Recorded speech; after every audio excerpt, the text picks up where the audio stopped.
to you, my dear friends. And of course, Surya, first up, how do you look at the strengths, the limitations, the threats, and the opportunities of what we call the digital revolution caused by the pandemic? Privileged to be here as part of this event called Tantra. This is a very powerful concept. And Keshav has beautifully set the context. Thank you, Keshav, for doing that powerfully. I'm really inspired by a couple of things that you said. I'll make a mention of that in a while.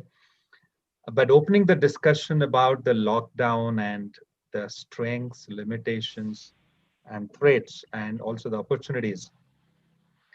I think the theme of this conference is digital vicinity. So the biggest change that we are seeing today is our closeness to the digital world. The world that we live today is being described today as phygital. It's a new concept which is emerging, which is the physical world and the digital world. These two worlds are blending. But I feel somewhere the biological world is also blending with that. And all these lines are actually getting blurred. It's very difficult to distinguish between the three. Um, Today we all are talking to each other using a digital platform. But this digital platform has been able to bring us together, the same energies, the same enthusiasm, the same, the positive vibes. You can still feel, what you miss is the opportunity to, I definitely miss the opportunity to hug Keshav. I can't do that, but I can still see the smile on his face, and then, the emotional connect is still there. So I think this talks about the opportunities that we have today. This also talks about the strength of this world, the phygital world that we are in. I think the biggest strength is technology, the innovation, the creativity that we get to see today. And the most important strength that has come to the fore is the human resilience. The, the human beings were stretched to the maximum. Uh, their, their ability, the capability to cope with the situation, the extreme challenges of the situation posed by COVID-19, the lockdown, all these were tested. And if there is one winner at the end of this is the human resilience. I think that's our biggest strength. And we have seen that across. People have not given up. They have adapted, they have negotiated, they have stood up. Some of them have been completely probably knocked down, but they have refused to kind of give up and they have stood up again. So these are our strengths. When we talk about our limitations, unfortunately, while technology our biggest strength, it really doesn't apply everywhere. So there are industries, there are organizations which really cannot bank on the digital world completely. I was talking to an HR leader of an airline company, and the leader was saying, unfortunately, our pilots cannot work from home. They have to come to the workplace. So while we are saying that digital has opened up opportunities for work from home, technology can, make everything possible, but you still need to be there.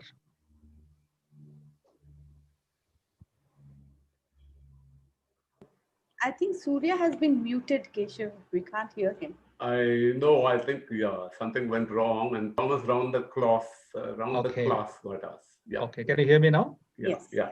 Perfect. Okay. So that's a limitation that, while we are talking about technology, but is all pervasive, but there are areas which have really been impacted by the lockdown. Yeah. So industries like travel, tourism, hospitality, airlines, transport, real estate, many of them have been impacted. Digital has not really been able to impact there positively. While there are other industries like IT itself, insurance, healthcare, e-retail, e-commerce, edtech, those industries have really flourished. Other limitation, what I see is while the human unlimited, infinite human resilience is the strength, but our ability or lack of ability or inability to cope with stress is also a limitation. Mm-hmm. But we have seen that in organization, we have seen that in societies, people have broken down, they have given up. We have seen many celebrities who have committed suicide, business tycoons, they have committed suicide. So somewhere, it's also the limitation, the lack of the ability to cope with the situation. While on one hand, human beings are extremely resilient, on the other hand, they're also fragile, Yeah. they're vulnerable. That vulnerability is also is a limitation. I think we really need to kind of see how we can help people who have that limitation. How can we support? The threats, when we talk about the threats, there are plenty of them. The lockdown itself is a threat, but there's no guarantee that there won't be another lockdown. Yeah. So that threat is always there. So what we have seen in the last few years, so there's a concept called black swan events, events which have got huge ramifications, negative ramifications and Black swan. implications, but they're also very rare. But we have seen that in the recent past, in the last 1 decade or so, black swan events have become more common and more frequent. More frequent. In the last 1 decade, 1 decade or so, we saw the 9/11 crisis. We saw the Brexit crisis. We are seeing the lockdown. And we can't guarantee that we'll not see another black swan event in the near future. So the threats of black swan events will continue to loom large. I think that's a big threat. With digital coming in a big way, another threat is going to be security, cyber security, data privacy, compliance. These threats will continue to loom large. As we open up, as we, through the digital technologies, we open up everything. There is e-commerce, there is e-retail. People can transact, make payments using the payment gateways, etc. Um, I think cybersecurity is going to be a very big threat, and we'll really have to figure out how do we deal with that. Opportunities are plenty. I think the opportunities are the lockdown has opened up opportunities for gig economy. Economy has been there for some time, but is now going to accelerate this, right? So people who want to work for multiple employers, people who want to freelance, opportunity for them are only going to grow, provided they're flexible. It's going to open up opportunities for distributed working. Our metro cities are going to become decluttered. People will go back to their own hometowns, villages, small towns. That's going to be another opportunity. Um, Married women who wanted to take care of their homes and could not come back to the workplace now can work. They don't have to commute for 3 hours every day to reach their office and get back home. They can work from their homes because digital will open up that opportunities. So people who are actually struggling, especially returning mothers who wanted to come back to the workplace, digital will open up that opportunity. Technology driven innovation is going to be our opportunity. Distributed working is going to be an opportunity. The list will go on. But I would like to kind of hand it back to you, Keshav. I would like to hear more Yeah, from the yeah. other I think co-panelists. that's a brilliant point you made, Surya, about the partially the breaking down of society, right? Because of the sheer pressure of having to deal with uncertainty. Now, you see, as L&D professionals, we've been talking about VUCA, right, as a concept in change management, and we've been evangelizing it. But it was mere theory till it happened, and COVID kind of gave you a practical insight into what is VUCA. And now there's no better, case study.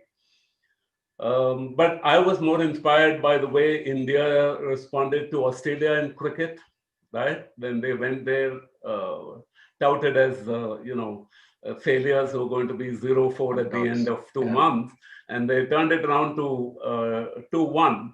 And today the case study is, what did they do? What were the strategies they used? And the one thing that happened was, when India was 36 all out, the next morning at the stat meeting, the first change they made was, let us change our whole approach and increase our bowling strength rather than increase our batting strength.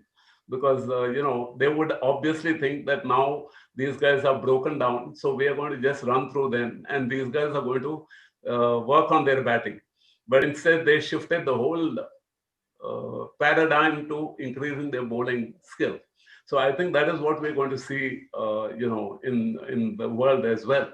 And that is where I'm going to bring Suma in, right? Suma, you've seen quite a bit of what has happened, and especially one aspect of, the working woman that Surya touched on.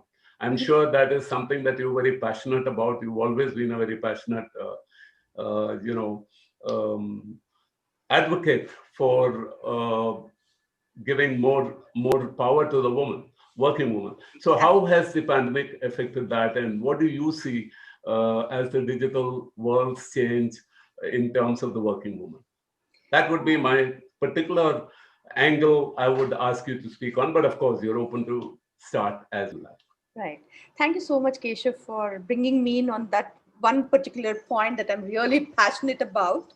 Unfortunately, with all the other things that have happened, I've taken 2020 very positively because, we spoke about the strengths and opportunities. I will not talk about limitations and threats yet. But yes, we have been able to work on our strengths, and we have got opportunities which we didn't think were possible. So as much as that has been exciting and wonderful, there has been also a flip side to it. And actually, along with other things that Surya said, he also spoke about human resilience. Mhm. And that also would lead us to, mental health issues too.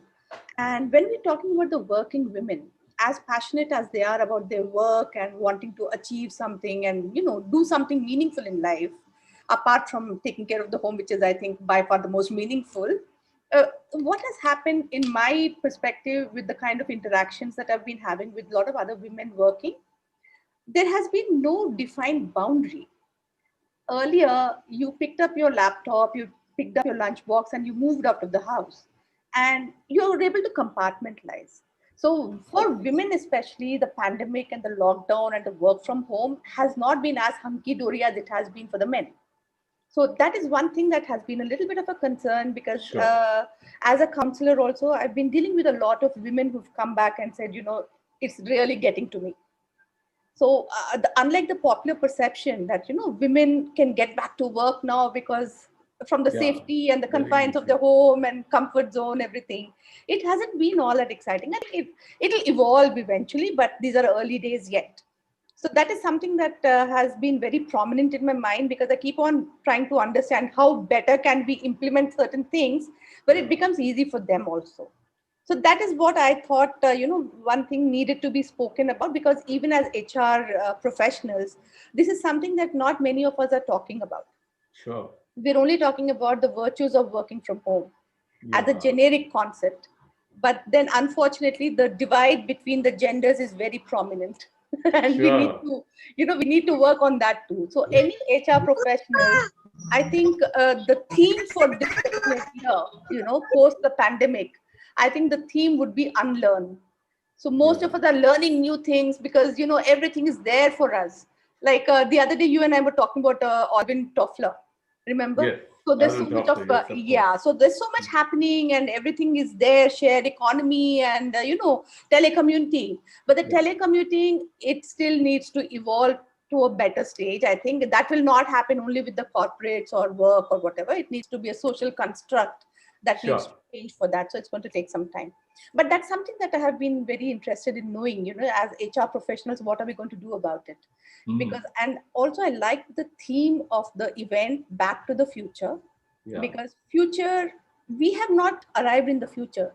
The Mm. future has arrived for us, and quicker Yeah. than we anticipated. Like you mentioned, VUCA. VUCA as a concept sounded very nice and it was very futuristic and we were all working towards it. But unfortunately, the pandemic did not give us enough time to prepare for it. We just landed bang in the middle of it and we're still evolving. So, Right. and the threats when we're talking about, Yeah. I think information overload has become a threat. Yep.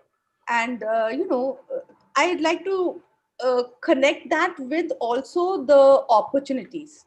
They're going Okay. hand in hand when I look at it from my perspective. Everything is available online. I want to learn something, I can go ahead and do it. And like you mentioned, the Zoom calls, I hop in from one meeting to the other to the other. Can you just imagine if it was a physical, actual event happening, coordinating with Surya, me and Milind to reach Chennai and, do Yeah. all the things vis-a-vis sitting here, the comfort of my home and being a part of such a wonderful event. So all these being the opportunities that we have, I think we're kind of getting into too many things.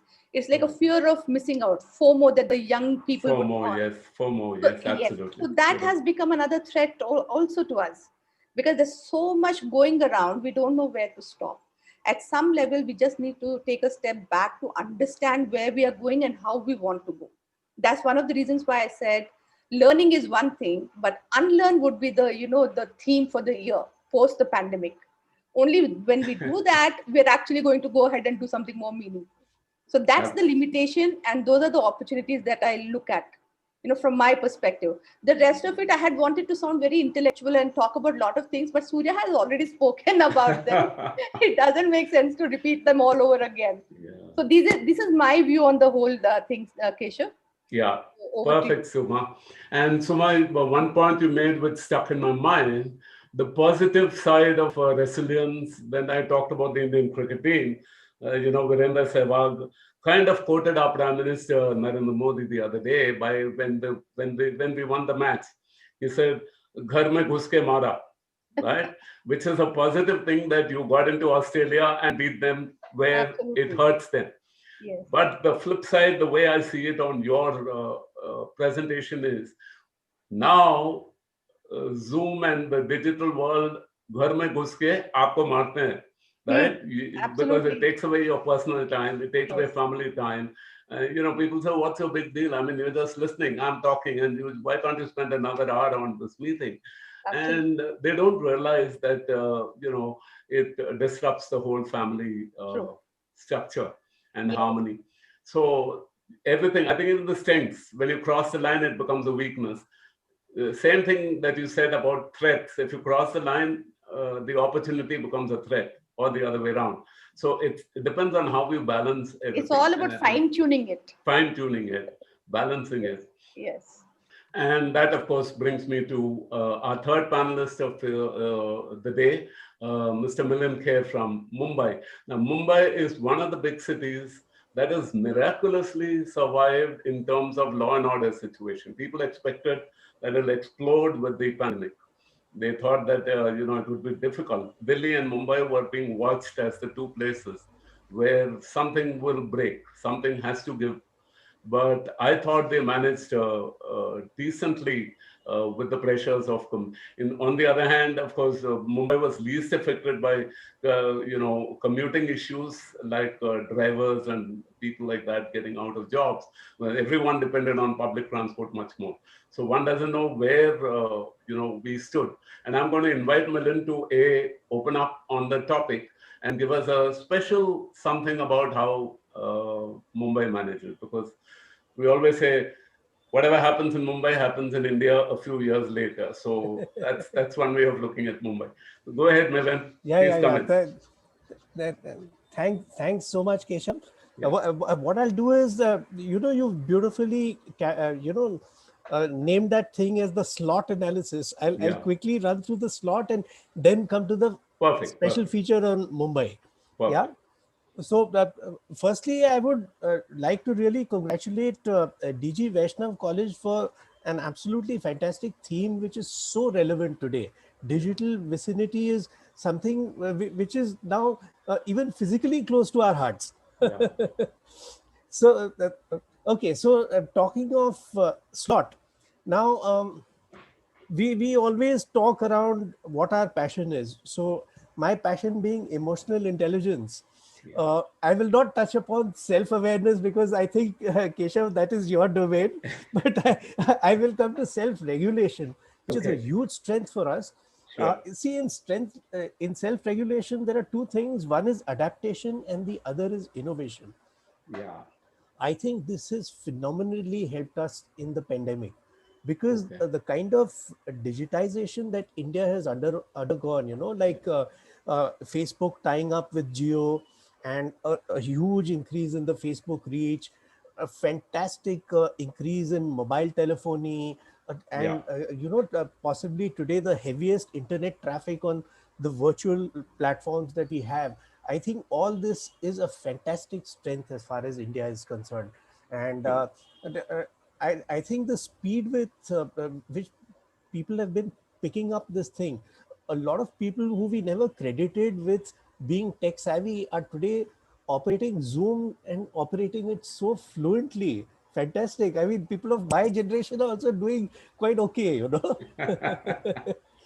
So that's one thing. Yeah. The limitation is only infrastructural.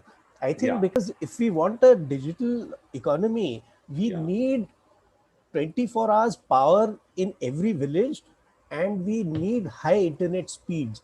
So Yeah. that's a bit of a long term thing, but I'm sure that we'll get there because even today, when I look at the power outages, when I look at the internet outages, I think the track record is much, much better than it Much, used to much be better. earlier. That's true. Yeah. But is it enough? That is a question you've No, rightly pointed out. we Yeah. still need to, I think, work on that. Yeah. Because we are still apprehensive. We're still apprehensive that today, if I'm conducting a webinar, will I be able to go without a backup throughout? We Correct. always have to keep our mobile backups. We always have Yeah. to keep some power backup, something like that. So can we work without that backup? That is when we will have really arrived over there, is what I feel. So that's that limitation. The threat that I'm seeing is Yeah. mainly at a psychological and an emotional level. uh, Yeah. yeah the damage to the psyche that has happened in terms of some people who are vulnerable, Yeah. that is something that needs a lot of working on. Unfortunately, what I think is that there was a lot of hype in mass communication that was created on the number of deaths happening and all that. So, Yeah. in fact, when people used to discuss this with me, I used to always tell them, look at it in perspective. Look at the deaths per million. Yeah. India is much lower than many of the others. Look at our recovery rates. Our recovery rates are much better than the others. So this fear psychosis that had got created, no, one of our clients, he contacted COVID.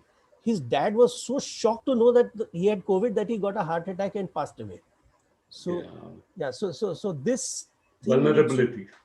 Very vulnerable, isn't it? very vulnerable. So I think that is the threat that really needs to be worked on. Anybody who is in the mental health space, whether they're psychologists, therapists, counselors, psychiatrists, they all have to help our people who are struggling with their mental issues.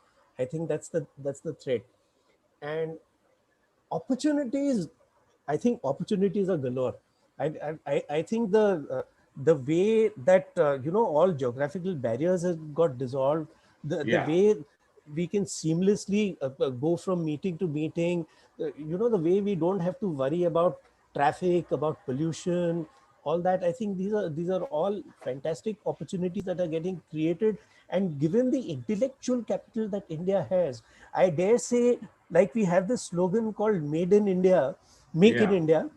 Yeah. We need to actively push a slogan called Learn in India also, because Yeah. we've Right. got some of the best learning and development resources that uh, the world has. And I'm sure at L&D Global, Keshav, you will Yeah. agree with me. Absolutely. Absolutely. So, Spot okay, on. so this was the slot. Now let's talk about Mumbai. Yeah. Mumbai is a city that goes beyond resilience. It is Hmm. anti-fragile. Mumbai actually thrives on crisis and Yeah. On difficult chaos, situations and chaos all. and crisis. Yeah. And, and and I think it is all to do with the mindset of the people. Look at a simple example. Look at Hurricane Katrina versus 26/7. Sure. Sure. Hurricane Katrina what happened? There was a law and order breakdown, and all looting of shops and everything. In 26/7, nothing like that happened in Mumbai. On the other hand, there was everybody who was going out of their way to help people. There Yeah. were people providing free food and everything. My wife's car had got stuck in the flood. Catering college students came, and fortunately, Yes. she had a small car, so Yes. they, They they, actually lifted it up. they actually lifted it up and put it to safety and all that. So I think it's the culture that has come over the years, and the soul of Mumbai lies in its complete openness and broad-mindedness. There is no religion, language, or culture that dominates Mumbai. There is a thing called being a Mumbaiker. so, so Yeah. Yeah. Yeah. so, Yeah. so you can be from Tamil Nadu, you can be from UP, Rajasthan, wherever. So it's that. So I think it's the flexibility, it's the open-mindedness, and it's the resilience of Mumbai that is Hmm. really helping Mumbai cope Yeah. with So all that's this. a lesson for the rest of the country as well. Yeah, yeah. No, and if you take a very popular concept in the Bhagavad Gita, Parasparam Bhavayantam, Hmm. you tend to help each other, right, Yeah, when you're in trouble. correct, But of correct. course, the moment the trouble passes, you're back to pulling a knife on the other guy, right? Because once you get prosperous, you want to guard yourself, protect Yeah, yourself, and you draw the boundary and you put up the boundary wall. But when we are attacked, like we were by the pandemic, I think we all came together, right? And we yes. fought back. Yes, and I think that's the time when we showed the quality of what is called Vasudev Kutumbakam. Yes, Means yes, everybody is one family. absolutely, Yeah, yeah. absolutely. So that brings me to asking Surya a very interesting question. So Surya, you've been working with people across the world. We're not talking just India or Mumbai or Chennai, where we are located as a college or a campus. What have you seen as a personal experience, the effect of the digital drive or overdrive, if you want to call it, on people across the world, especially professionals, because you've been interacting with them, but also anything that because I know you keep in touch with almost every section of society, if you can, because of your passion for what you do. So, what has been some of the personal changes that you have seen in people and the way they behave? Yes, I think some interesting changes have started happening. Great. People have started challenging their own paradigms. That. That's a big change that has Oh, happened that's a very that I'm big change. seeing today. We now can believe that marriages can happen without pomp and ceremony. So we have challenged many paradigms that we had before. Sure. The other change that I'm seeing is people are now becoming um, they're trying to reimagine. If there is a They situation, visualize. they visualize. What's the alternate path instead of trying to. So if there is a road blocking your way, there are two ways. One is you put all your might to remove that block, No. huge rock lying on the road. Maybe you may not succeed, but you find an alternate path. So I think when a few months into the pandemic, I got a WhatsApp message on my WhatsApp, which says, "Are you working from home? Do you want to work from home in Kurg? Please Oh. come over. Mhm. We'll provide you the best hospitality, the best broadband connection, and you can work from home. You can work from the comforts of our resort." Yeah. So while because of the pandemic, the tourism sector was really struggling, Yeah. here is somebody who's trying to reimagine, So an opportunity. trying to see how I can still create an opportunity for myself in the midst of, you know, all the challenges that we are facing, the challenges my business is facing. So this person actually reimagined that there's a way we can really still do business, even if the Mhm. tourism industry has been hit Mhm. badly. When the Prime Minister announced that all the railway coaches will be converted, not all, but many railway coaches will be converted into hospitals, That's reimagination. You know, ITC corporation tied up with Domino's, and at the peak of the lockdown, where the restaurants were closed, Domino's were not selling pizzas. They reached out to them and they said, look, now groceries are essential products. We don't have a door-to-door network channel. We don't have a door-to-door distribution channel. Correct. You have a door-to-door So distribution we'll use channel, your but you are channel. not selling pizzas. Yeah, we'll use We your are house. selling groceries, but we don't have a door-to-door network channel. Can we partner? Sure. So I've Collaboration. seen that. So these are the changes that I'm seeing. People are trying to reimagine, reinvent. They're trying to becoming more flexible, more adaptable. Agility is another change that I'm seeing. People are becoming more agile. Also, at the same time, they're trying to challenge their paradigms. A change that I'm also seeing at the same time, which is not a welcome change, is people have started working 24/7. Yeah. That's not No a break. positive change. Mm-hmm. It also, I think many of my colleagues in the industry complain that the expectation from their peers, from their colleagues, from their bosses is, since you're working from home, you're available all the time. So Yeah. if I need to talk to you, you should be available at 11 p.m. in the night. I think we really have to kind of draw the line, Yeah. as you mentioned some time ago, that the future has arrived and digital has arrived in our homes. But it's up to us to decide. While when I switch on my mobile phone, there are messages which get bombarded, but I have a choice to switch off my phone. Yes. So I have a choice to prevent How to bombarded. respond? How to respond is a choice. How do I respond? Mm. So these are some of the changes that I'm seeing today. Fantastic. Any one outstanding case of resilience or response that comes to your mind about the way a person handle, let's say, an interview call or a hiring process, or anything that comes to your mind, that stands out in your mind as how could this guy be so innovative in this situation? I would like you to think about it and maybe come back, right? Yeah. And Honestly, I was impressed by that WhatsApp message. yes, obviously. That's why I asked And you for some more, yeah, because that was obviously a very interesting.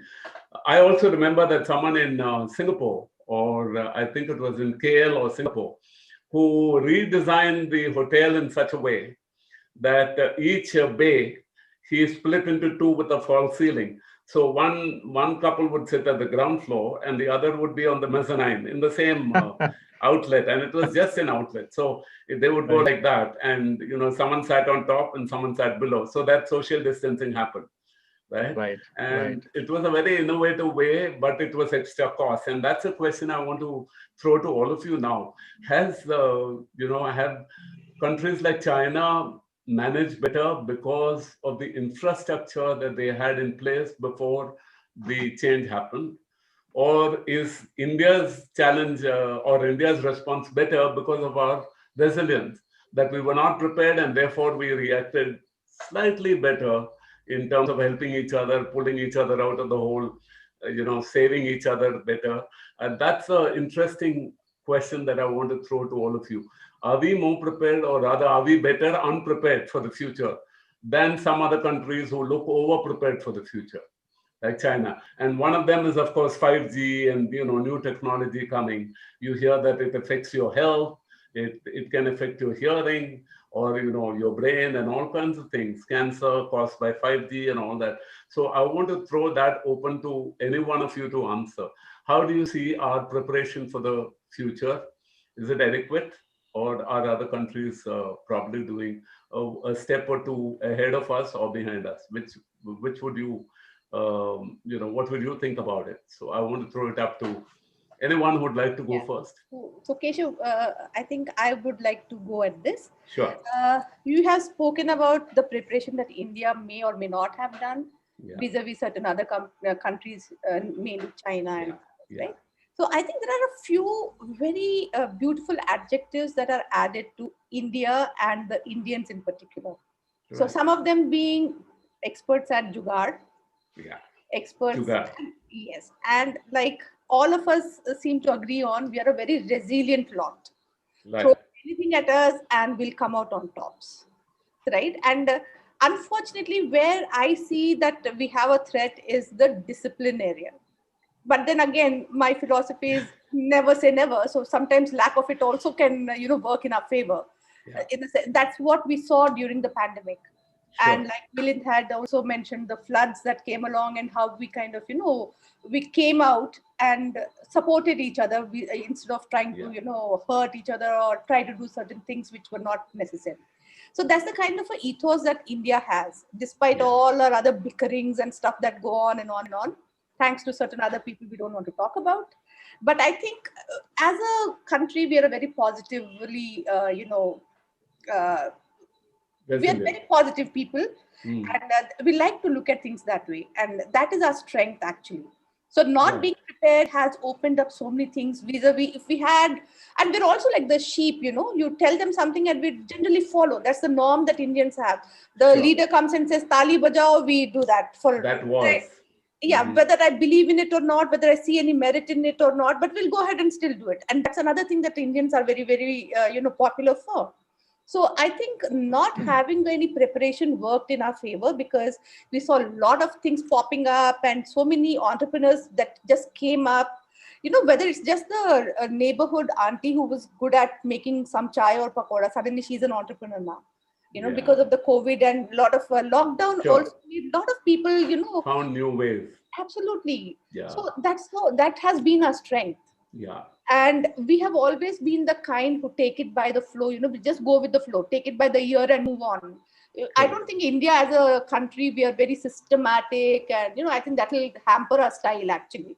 So I But think Suma, I want to counter that by a very interesting thing I heard the other day from a friend of mine in the Nilgiris.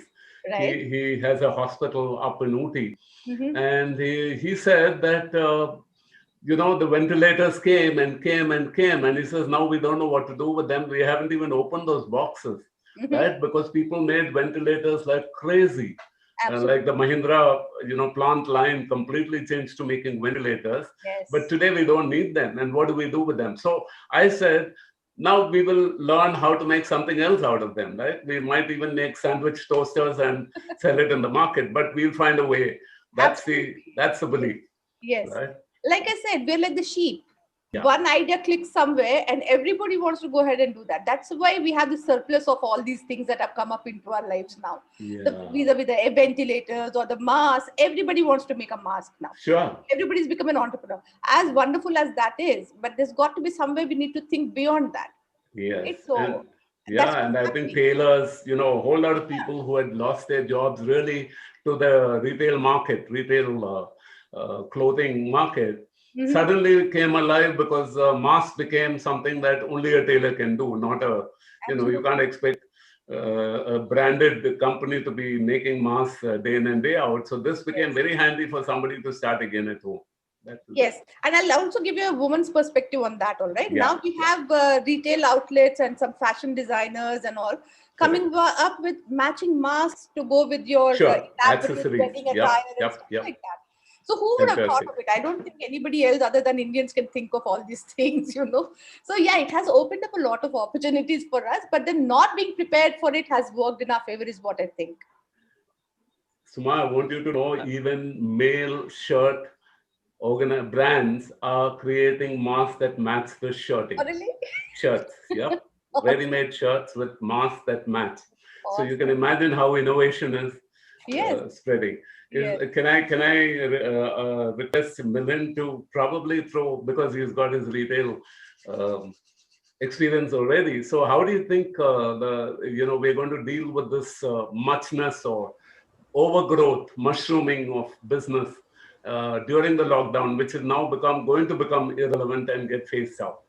How do you see that again leading to Yeah. digital literacy?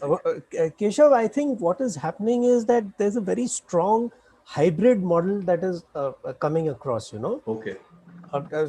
So earlier you had brick and mortar and you had total virtual business. Yeah. Now I think the hybrid thing is click and mortar. Click So and mortar, yes. yeah, so you know, you can actually click, there are a lot of delivery centers also, which now Amazon and other people, they have delivery centers. You can just place your order and then you can pass by and you can pick up your stuff Pick up your from that stuff. particular center. Absolutely. So I think that's a huge opportunity that has come up, and I think e-tailing on the whole has gone up substantially. Now Amazon, Flipkart, Myntra, all these people, they're doing roaring business. In fact, Amazon is on a hiring spree. So, Yeah. so I think Sure, but I see this as a dangerous trend because at some point the bubble bursts, right? It's like the engineers of the 80s becoming ah, irrelevant once IT came in. It's like the doctors of the 70s becoming irrelevant because there's a mushroom growth, and yeah, then there's too many. And yeah, then when the business goes away, all these guys end up unemployed. And what do you do with them? So that's something that worries me a little bit. But at some point, you have to realize resilience matters. People have to go back to the philosophical aspect that there must be a way out, and yeah, our yeah, challenge is only how to find that way out. yeah, It's yeah. not about doubting the way, right? Do True, we have a true. way out? That should And never be a yeah, doubt. and what I'm saying is, you know, like we look at big data today.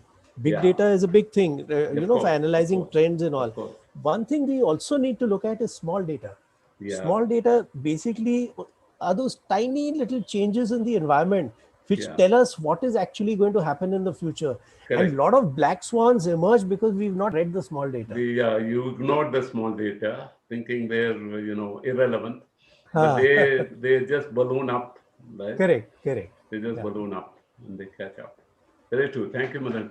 Uh, Surya, your thoughts on how the industry is going to cope with irrelevance, obsolescence, reskilling, and digital illiteracy, right? How is it affecting people, and how are we going to deal with it as a community? In fact, I want to place on record before Surya talk that L&D Global feels as committed to the process as DG Vaishnav as knowledge partners. So we would do whatever we can to help the youngsters of not just this batch or the community we are talking to today.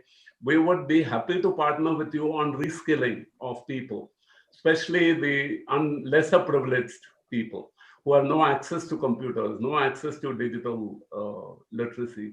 I think we would love to help in any way. And I'm just taking the liberty on behalf of my three colleagues here from L&D Global that anywhere in India, we would be happy to do what we can. Having said that, I would invite Surya to say a few things on how we can help.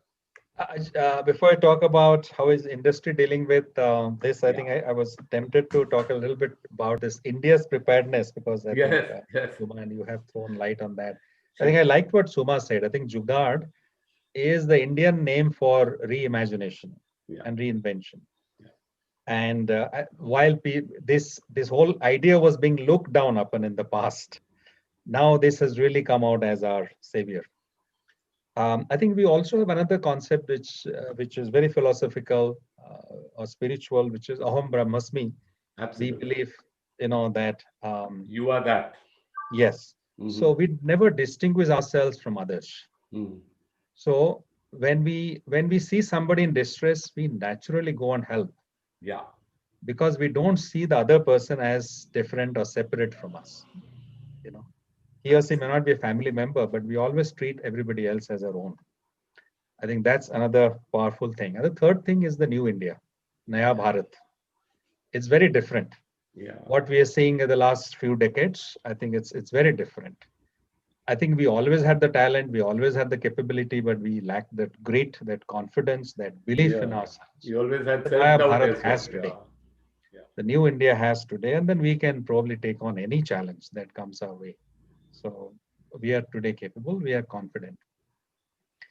Now coming back to industry or products and ideas getting obsolete, that's nothing new, and it's not the case because lockdown or pandemic has made it happen. Right. It has been there. I think with the widespread usage of technology, there is something called a creative destruction of products and services. Mm-hmm. New ideas are killing old ideas. New products are killing old products. An iPhone 10 probably would kill all the previous versions of iPhone. That's what is happening today. So I think the answer is very simple. We have to constantly and continuously reinvent. Organizations will have to do that. Products will have to do that. Teams will have to do that. Individuals will have to do that. And Keep the best way running, to do that, keep running to stay in one place, Surya. Even if you are not moving ahead, keep running so that you at least stay in one place. absolutely, Yeah. absolutely. You are on the treadmill, you keep running, but you're on the same place. Yeah. But we'll have to keep running. That's very important. We can't say that we have arrived. Yeah. We'll have to keep moving all the time. That's very important. It's very true for individuals. So the graduates of DZ Vaishnav, I think the message for them would be, even when you graduate from this institution, don't think that you have learned everything. No. You will have to keep learning all your life.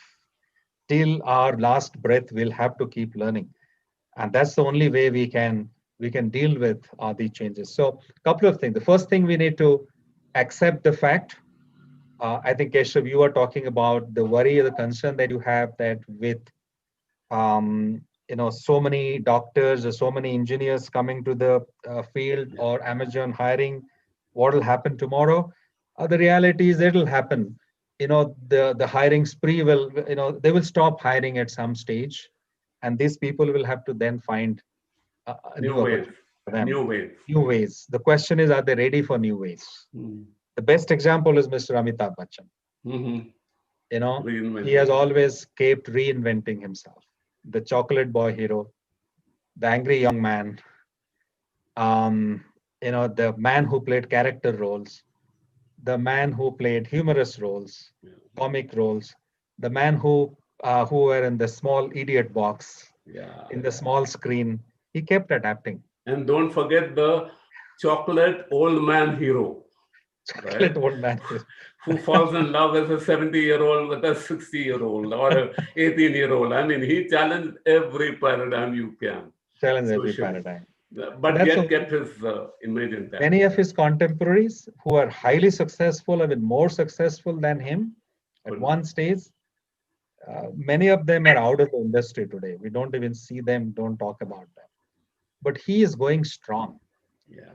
I think that's the only way we can survive in this industry in these times. Keep adapting, keep reinventing, keep reimagining, keep upskilling and reskilling yourself. Sure. That's the I only way. keep thinking of Leander Paes in tennis, right? You may not read about him every day in the newspaper, and you can't imagine a more resilient guy in tennis across the world. I mean, he's partnering with all the big people, and now they are competing to partner with him, right? Absolutely. That's All the true. great players in the world want to play doubles with Leander Paes. That's a badge they wear, that I partnered Leander Paes. I mean, that's something that shows resilience in belief. Very true. Very true. Organizations which are large, elephantine organizations are breaking down.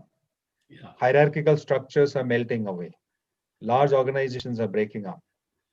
And if is a good comparison is between an elephant and a mosquito. Mm-hmm. Elephant is large but not agile. It takes time to move. Mosquito is small but very agile. It can come from anywhere, and it can pierce into the from and nowhere. An and get elephant. out before you can net. So Amazing. large organizations are startups. Startups are really making the lives of large, gigantic organizations miserable today. Yeah. Now they are trying to figure out how to become smaller, More manageable agile. chunks, more agile and lean, mean, and fighting machines. But what explains the really big names getting bigger? Google, Amazon. You talk about the digital world, the big guys are getting bigger, right? Like they always say, the rich get richer and the poor get children, right? So you're so frustrated that you develop more liabilities than assets when you're poor. And the rich guys, they seem to get richer because they do the right thing. So I was just wondering how, the big guys, though, as you said, they're becoming smaller units to become agile, but they are again collaborating to stay as one entity, right? So Amazon wants to stay as one entity. Google, of course, Microsoft, of course, Zuckerberg, you name it, they're all trying to retain their. I will not name organizations. I might Yeah, get into trouble. of course, you But should. I think it's all cyclic. Yeah. You keep growing and growing and growing up to a At some point, and point. then the decay starts. That's what Right. Vivekananda has said. The small seed is planted in the soil, Absolutely. and then it grows into a plant, and then grows bigger, and then become a gigantic tree. Then it's filled with flowers and fruits. Then the fruit starts becoming rotten, In the cycle. and it decays. Is on the ground. So it's cyclic. And then again, from that decayed rotten fruit, the seed again grows into a beautiful plant. So it's cyclic.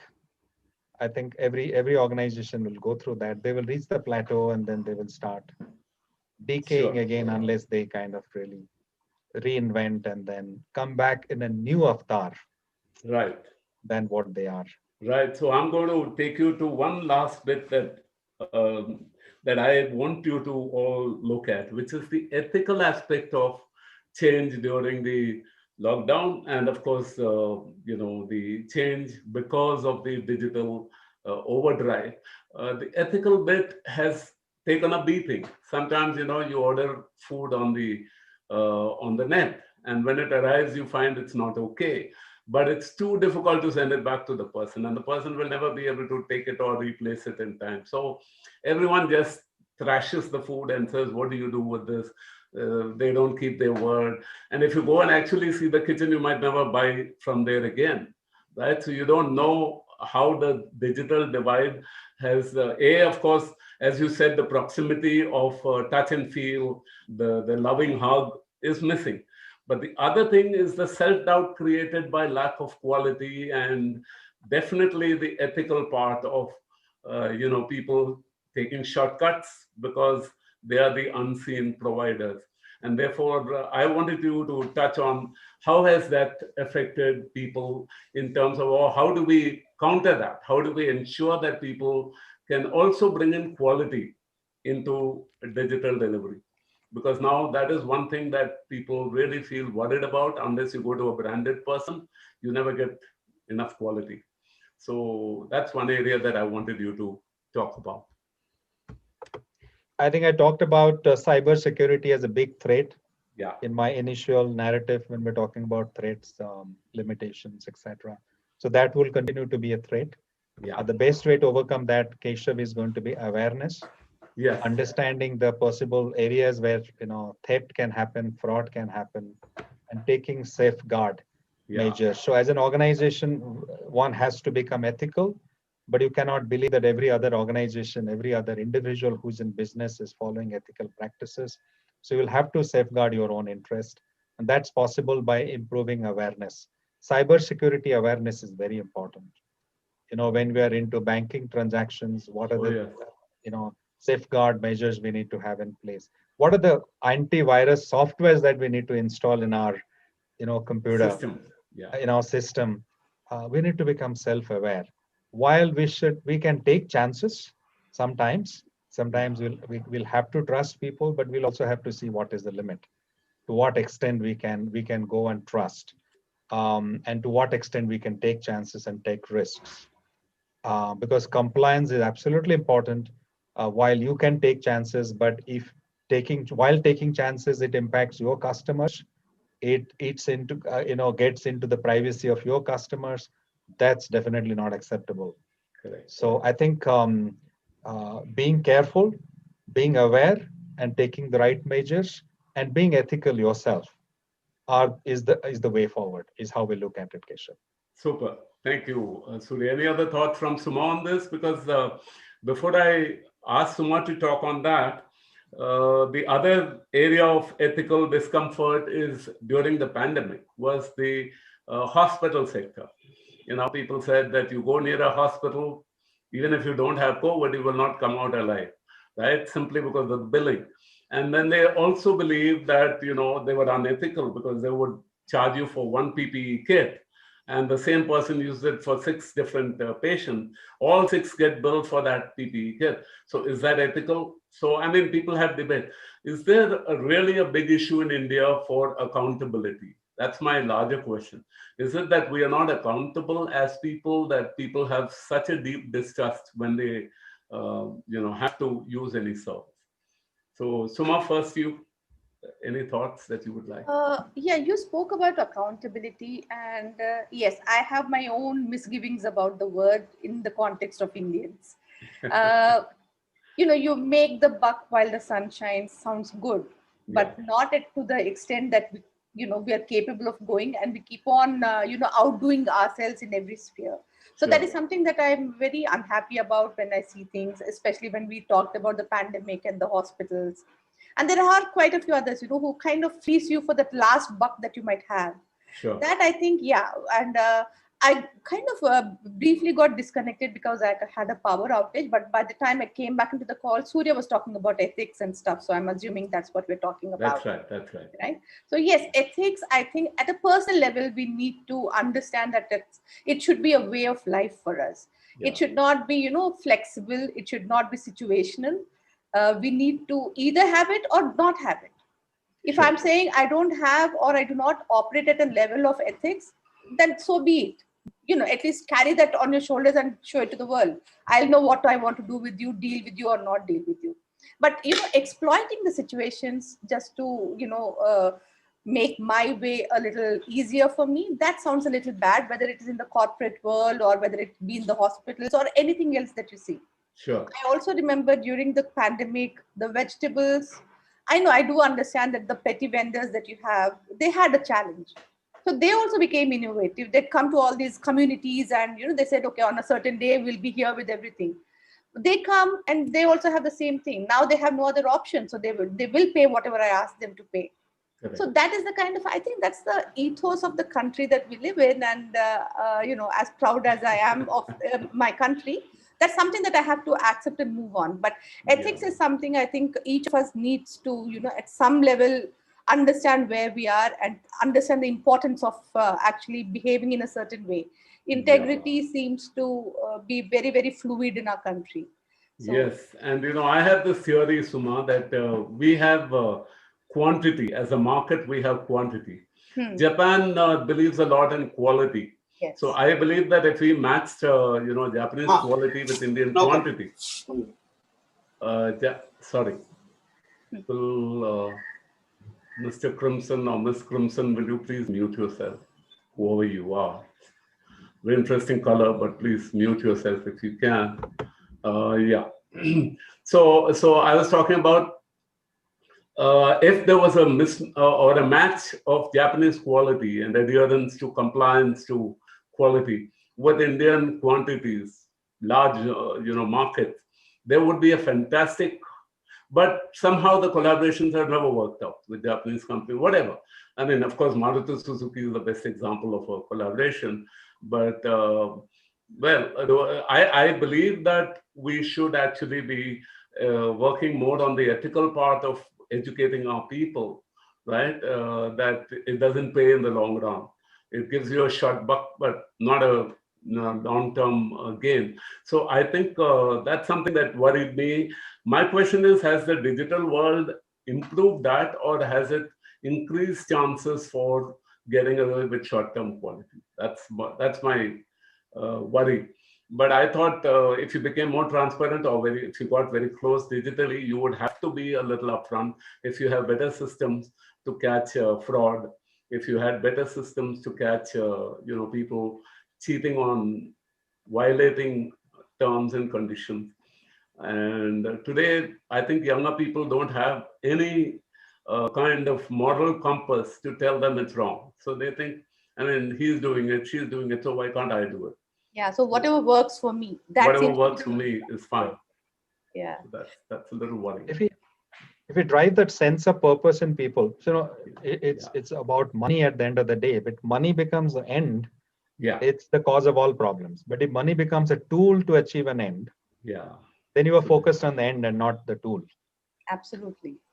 I think So I that's think where the problem is. that's where we need to educate a lot more, but I think overall, given all that, as a society, we don't have that much of corruption as it looks, or it is made out to be by people. You find that people more or less come together and collaborate and try to help each other rather than stab each other in the back most of the time. But when they get a chance, yes. Yeah, there's always going to be a small minority who, you can't do anything about, Keshav. They are going to be operating from the level of I, me, and myself first. What happened to Keshav? I think probably he got Yeah. dropped, maybe had some network issues. Must be some network issue, I think. Yes, yes, yes. Yeah. So I think I think now, we're pretty much 1 hour, more than an hour into this discussion. I believe it was a 1 hour conversation. yes, I yes. don't know, unless we want to Yeah, continue, I would request one of the members of the TG Vaishnav to kind of Yeah. advise us what we should do now. Should we conclude the session? Thank you, panelists, for an informative and enlightening session. Moving on to the Q&A segment, I request the participants to post your questions in the chat box.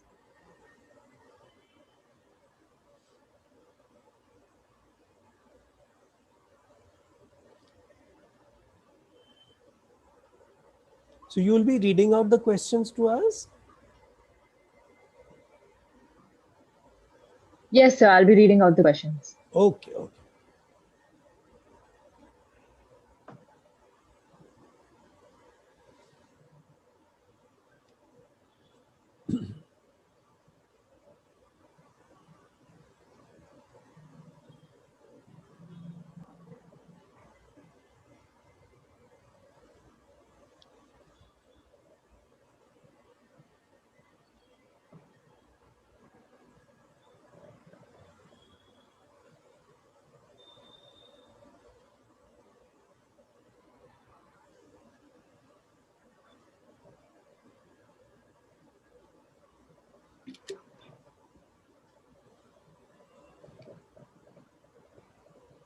Good afternoon, sir. How will be L&D in future? I think there is a question that has come, as I can see. so If Surya, I would you can, like to answer? Huh? I think you're the right guy to answer. I can make an attempt and then. Okay, now it was my turn for the outage. I'm sorry. I just came back. No problems. Since you got dropped, we realized that you had a technology challenge. Yeah. So can we do a Q&A session? I was hoping that we can, how do we go about handling the Q&A? Can we ask? I think they're Before you posting join, questions in the Keshav, chat box, Keshav, Yeah. and then you can ask whoever you want out of us to, respond to Answer those that. questions. So chalo, we'll go into the there chat is box one question already that has because there already are come our questions. way, Keshav. Hanji? That is, what will be the L&D in future? Yeah, So I was trying to answer that question. sure, perfect. Varshini has asked this question. So Perfect. L&D of future will depend on the industry and the society. While the industry, the businesses are changing, L&D will also change.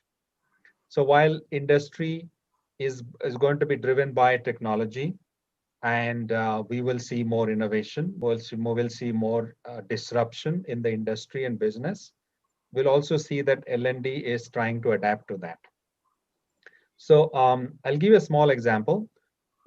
Before the automobile industry came into the fore, people used to commute on coaches drawn by horses. So there was a coachman, there were horses, and there was a coach. People used to commute in that. That was a mode of communication. When the passengers' cars came in, people started driving cars. It was convenient, it was easy, it was faster, it was more efficient. And we suddenly saw that the horses disappeared, the coaches disappeared, and the coachman disappeared. And people started driving their own cars, or they were driven by somebody. So you can imagine how L&D would have evolved. L&D probably was helping the coachman learn how to, drive or run a coach. Now they have to teach drivers to drive cars. But interestingly, what happened? Coach, when the coachman disappeared, the horses disappeared. People started taking the responsibility of driving themselves. So literally, this is what is happening in the L&D space. When there were instructors, there were trainers, they were teaching in the classroom. With the evolution of technology, with the emergence of technology like e-learning, computer-based learning, web-based learning, people started taking the responsibility of learning themselves. Today, technology, makes everything accessible to you.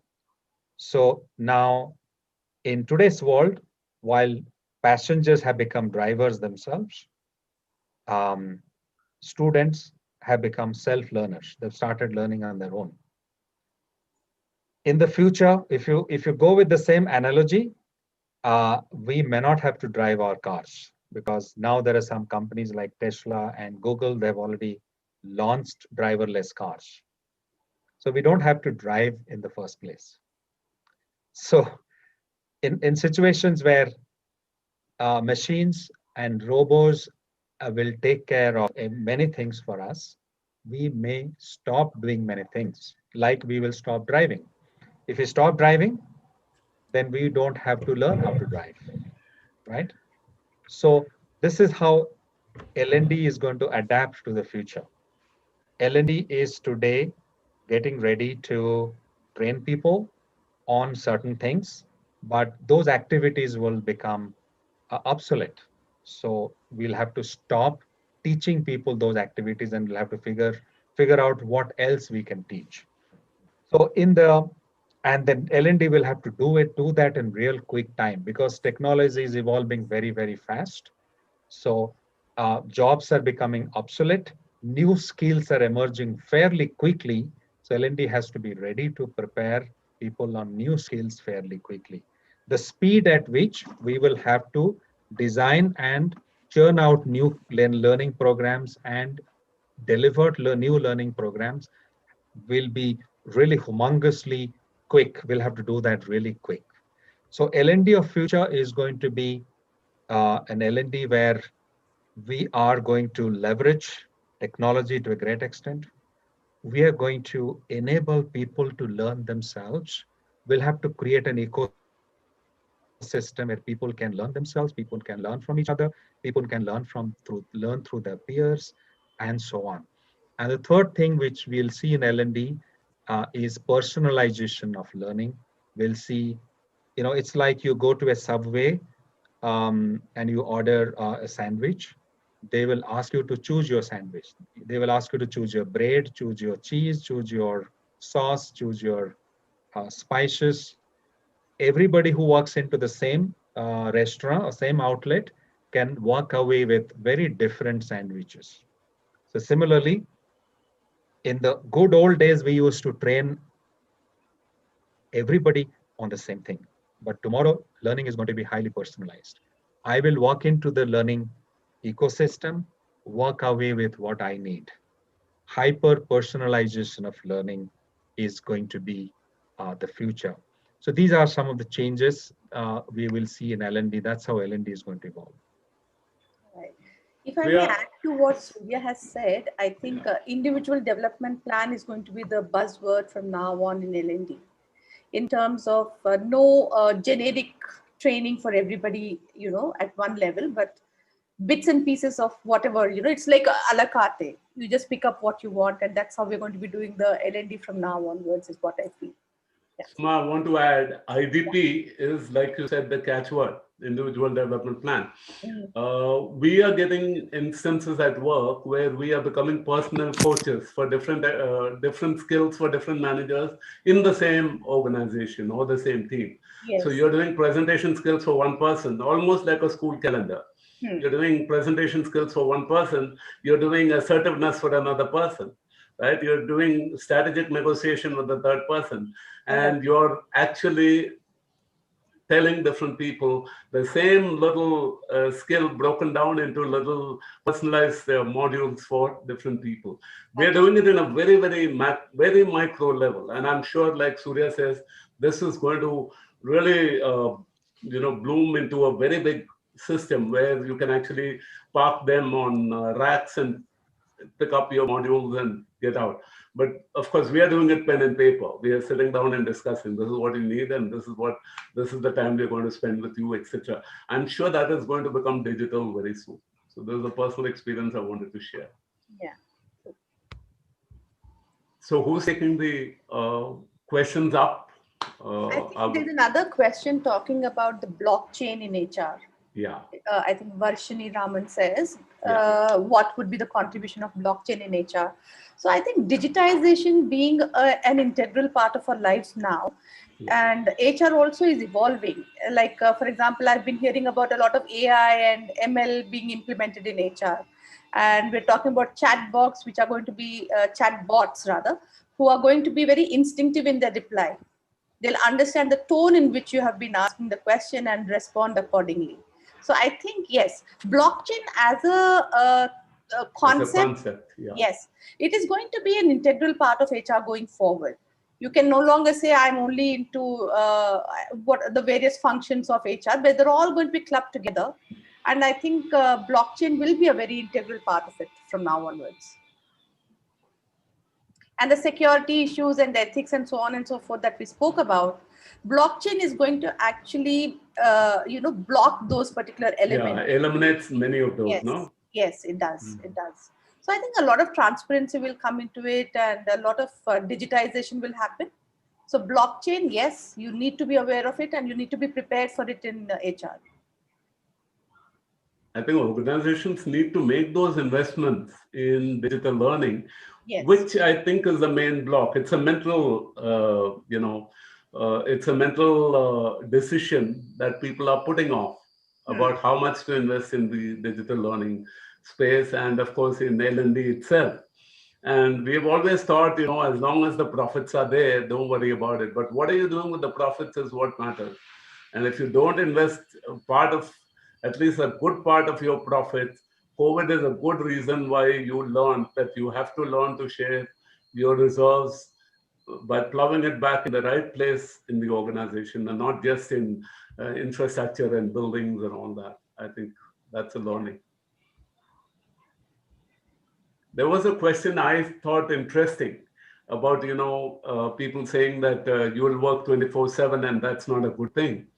So I think the question Karthikeyan asked was, how do you stop that? And I think that is where assertiveness comes. And you have to get the respect you deserve as a professional by giving the respect to the person who's asking, but attacking the issue and saying that I don't have the time to finish this today. It is important that I have my child and I have to spend time at home. So let me finish this and renegotiate on the deadline. And you find that most people, if you're adding value, will give you that space. If you're not, in any case, you're afraid that you'll get kicked out, which is anyway going to happen. So it's better that you push the door and negotiate for what you want. Otherwise, it's not worth working in a place where you're not being respected for the time that you need at home. I think that's a fair demand. Anyone else who noticed a question you want to answer? I kind of missed out on.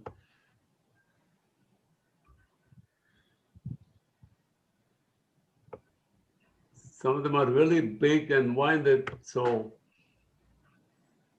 I think there's an interesting question from Dinesh Shankar. Where do we stand between the digital world and physical world? For example, there is a candidate who said he doesn't have a stable network connection and to attend the online training. And one more candidate said, I can't come to office, sorry, due to corona threat.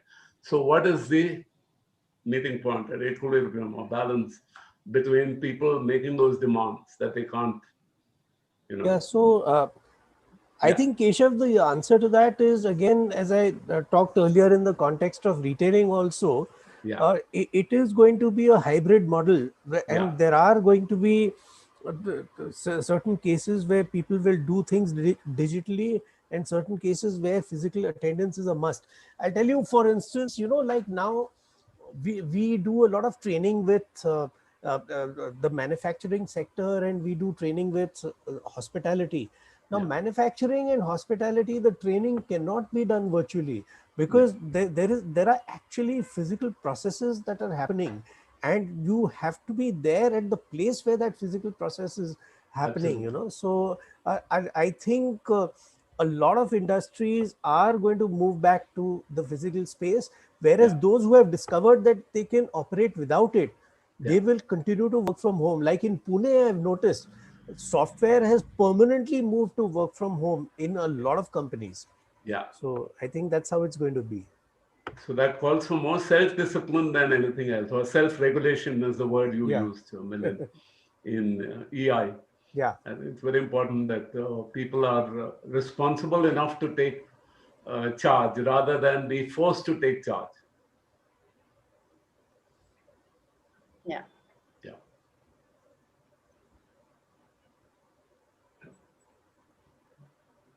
Yeah, I think, How? Keshav, you have actually answered one of the questions here. Yeah. I think it's by Vaishnavi. I'm hoping I have pronounced it correct. Vaishnavi Harikrishnan. Yeah. And she talks about, does digital vicinity promote work-life balance for the Yeah. employees? Yeah.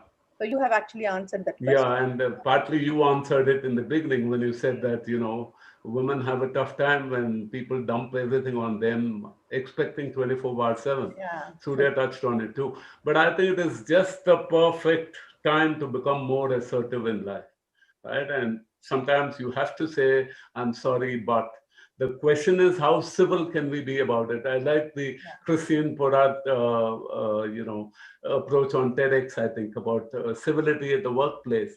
So it is about how civil you are, right? But not about saying no, right? It's not a question of how to say no. It's about being civil while saying no and being realistic about the demand made by the person. So if you can judge both of that with enough emotional intelligence, then you can easily handle it with better communication. Absolutely. Yes. In fact, I have a pet theory that if you went into YouTube now and spent some time on the post-match uh, interviews of what happened at Australia in those 2 months, you can get a really good case study on how we dealt with a situation where we were down and out, we were counted out, we were abused, we were threatened, we were bullied, right? A And lot of today, stretching and stuff that goes on. yes. And now today we have come out of it and we are looking much stronger. So I think that's a kind of reflection. If you are into cricket, you would understand it more. And at the end of it, the danger is people always ask me, oh, so you're a big cricket fan. They brand you for whatever example you take.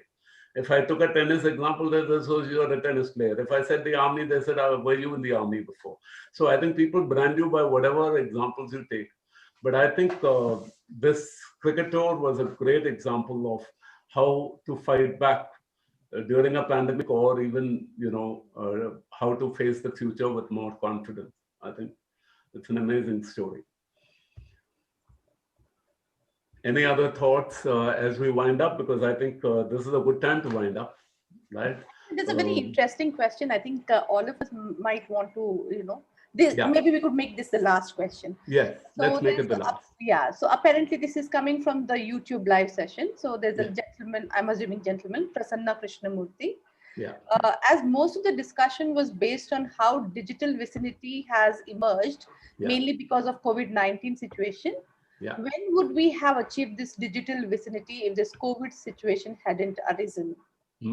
I think we would have slowly but surely made our way, because there are a lot of things which are evolving. Yeah. It's just that I think COVID just kind of, speeded up the process. Absolutely. Yeah. I would, if you want a ballpark figure, I would have said in 5 years we would have been anyway forced into that situation because of the way we were working in any case. It was like a bubble about to break. And to me it was a need versus greed world that ended. The greed world ended and the need world started with the pandemic. Now the greed world was a bubble that I thought was going to burst because transport, Ola, Uber, all the other brands that you talk about, and I've become suddenly aware after what Surya said that we shouldn't be naming organizations or brands, but all of them, like hotels, any service, everyone went on overdrive trying to, build up fast scale in their business. And then you realize at some point that the poor customer can't take everything that you. So then the bubble would have burst. But I thought, since we could not politely tell them you're doing the wrong thing, COVID decided, nature, like they say in the Bhagavad Gita, right? Yada yada hi dharmasya, when dharma breaks down, right? I will come back in one way or the other. So nature came back strongly with COVID to remind us that we were getting into overdrive, our roads were getting choked, we were getting into traffic jams, right? And then we realized we needed a little space, but nobody could tell others, don't do it. I think this was a ready-made way, and I think when I see the world in another 5 years would have anyway reached that spot, is what I read. Surya, your thoughts? It'll be more interesting to see what you think. I think while we're talking about digital vicinity, Yeah, I think yeah. it's already there. It is there. Even before COVID came in. Yeah. And the simple example is today you don't have to, when technology started evolving, we used to go to Google and search for information. We used to go to different websites and search for information. But today when we switch on your mobile phone, it says that you may be interested in this topic. Here is a video for you. You may want to know more about this subject. Here is a blog for you. You may be wanting to buy this shoes of this brand. This is available online at 30% discount. So earlier we used to go out looking for information. Now information comes looking for us. Content comes looking for us. And there can't be any vicinity of any greater extent. It's already there in our day-to-day life. So digital is already there. It is kind of, it's not in the vicinity, it has already entered our day-to-day. So the question is, how do you define vicinity? But that's a very good debate to discuss, because what is distance anyway? There is no distance. It's shrunk so much, right? So even to and in say, organizations case, we're talking about men and machines working together. Absolutely. When I say men, I mean both men and women. Yeah. So human beings and machines are now sitting next to each other, and they're next to each other and working with each other. Yeah. And the question is, are we lost without a mobile phone anywhere in India? Are we lost? We feel lost totally because there's no access to anyone, right? If you're stuck in the railway station with your mobile, you're stuck. You're right. Absolutely. And Keshav, the day is not very far. Today, men and machine are working together. Yeah. Day is not very far. Tomorrow, a machine is all probability could become my boss, my supervisor. Today, machine is my colleague, but tomorrow I could get my instructions from a machine. Let's be prepared for it. Back to the future. Pretty interesting. Pretty interesting. So, on a very, we talk about science fiction and fantasy. That might be a good note to end on. Thank you so much. It's been a great morning for me, especially a delight to talk to three of my best friends, right, in learning and development. Thank you, Surya. Thank you, Suma, and thank you, Milan, for making the morning very interesting for me. And I hope everyone here enjoyed it. Thank you, everyone here, because it makes a big difference, because you've given the biggest resource you have in life, you have given to us, your time, right? No money can buy the time that you have given us. And we are ever grateful to you for the time that you've given us. So if you can, in any way, if you can repay, reach out to us at L&D Global. We'll be happy to be partners in anything that you're doing, provided it is good for you and for the rest of the world to create a win-win solution for the future. So on this note, on behalf of my three panelists, I would like to thank you and hand the session back for a Thank you. really, really lovely time that we had with the Vitantra 2021. The best of luck to all of you who passed out of this batch, and I hope you all find your positions in the sun very soon. And we hope that we keep in touch with you always. Thank you, Professor Martin. Thank you, panelists, for patiently answering the questions. Now we have neared the end of the event. I would like to extend my gratitude to everyone present here for this vibrant occasion. I couldn't possibly do justice to my duty here without thanking and recognizing the individual contribution that have been materialized here today. I would like to extend my gratitude to Mr. Keshav for being the moderator and for bringing the esteemed panelists here today. I would also like to thank Mr. Surya Prakash, Mr. Milind Kher, and Ms. Suma Rao, our distinguished speakers for the day, for their unique insights and shared experiences that I'm sure has left an impact on all of us here today. I would like to thank our knowledge partner, L&D Global. I extend my gratitude to Potential Genesis for their timely support. On behalf of the Department MA HRM, I would like to thank the management, secretary, and principal for their unending support towards all our endeavor. I would also like to thank all the HR professionals who spend their valuable time in attending our event. I would like to thank the HOD of MSW, Dr. Sulupriya, her team, and other professors from various institutions for their presence. On behalf of all the students present here today, I would like to thank the HOD of MAHRM, Dr. N.C. Martin, the team of faculty members, and to all the coordinators for always doing their absolute best to enable access to various opportunities so that we may consistently elevate our knowledge. Lastly, I would like to thank all the students who have gathered here today for this event. Hope you all enjoyed this as much as I did and had lots of important takeaways. Thank you for attending. I request all the participants to switch on the video for clicking a group picture. Wow, that is special, isn't it? Yeah, right. We're almost 100 people even now, 90. I think that's Wonderful. great. Fantastic gathering. Yeah, not to talk about those in YouTube, on YouTube and Facebook. Well done, children, if I may say so. Right? I'm sure you guys are allergic to being called children now. Right? The airlines calls them boys and girls. Boys and girls. Yeah, you're on an Indigo flight of fantasy. Boys and girls.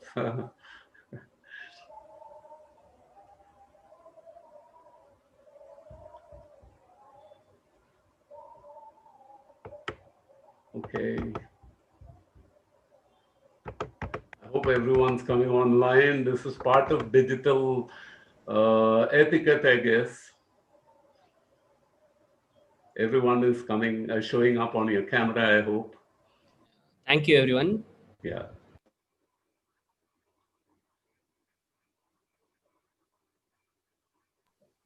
I request the audience to rise up for the national anthem. Yeah. Thank you.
Thank you once again.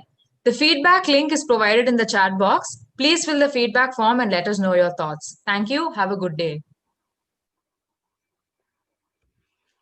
Thanks. Then I guess it's time to say bye-bye. Bye, Suma. Yeah, bye, Keshav. Thank you, sir. And Thank you. bye, Bye. everybody, and all the very best, each one of you. Yeah. All the best to every one of you. Yes. Thank you for making it a great morning. Very well conducted. Yes.